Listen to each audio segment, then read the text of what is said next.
Hello everyone, this video will teach you how to assemble the Lark X7. Prepare tools.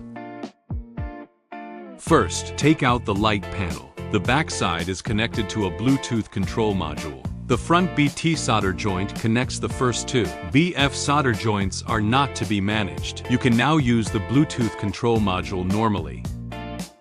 Take out the 3D printed part. The power cord is stuck. Fix with M2.5*8 screws. Installation of GPS mount. Fix with M5*25 screws and anti-slip nuts. Just screw it in gently.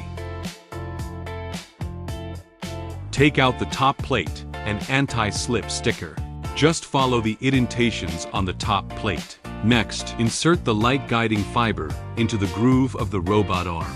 Trim the excess end of the optical fiber, like this.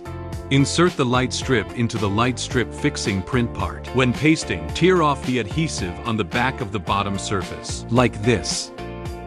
Insert the printed logo into the groove of the base plate. Let's start by installing the robotic arm. Pre-tighten the M4*13 screw. Hold the arm in place and then twist it until it locks securely. Install the LED light panel. Use the other arm to hold the light panel. The operation of the two lower machine arms is also the same as above. Just twist it until the arm is stuck. Next, we will install the middle plate. Install the light strip fasteners that have just been pasted. The light bar line is facing the side with a wider mid-plane. Connect the light strip cable to the light board. We can put on the cover now. Now all 6 screws of the base plate can be tightened. Next, install the aluminum pillar. These are the screws that will be used. Screw M3*16 into these 4 holes. M3*21 aluminum bolt can be tightened by hand. The tail is fixed by an M3*10 screw and an M3*30 aluminum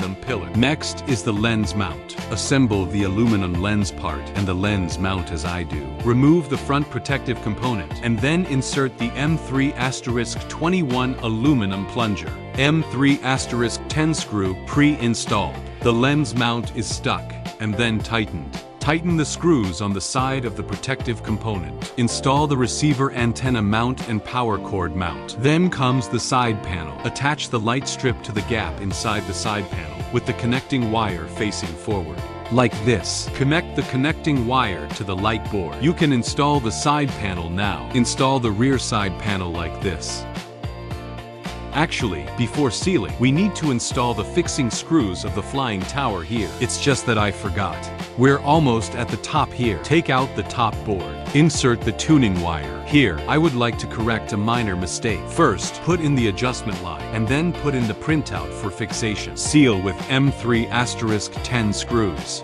In the end, only the floor mats remain. Fix the footpad with M3*10 screws. Okay, your rack is now complete. Thank you all for watching.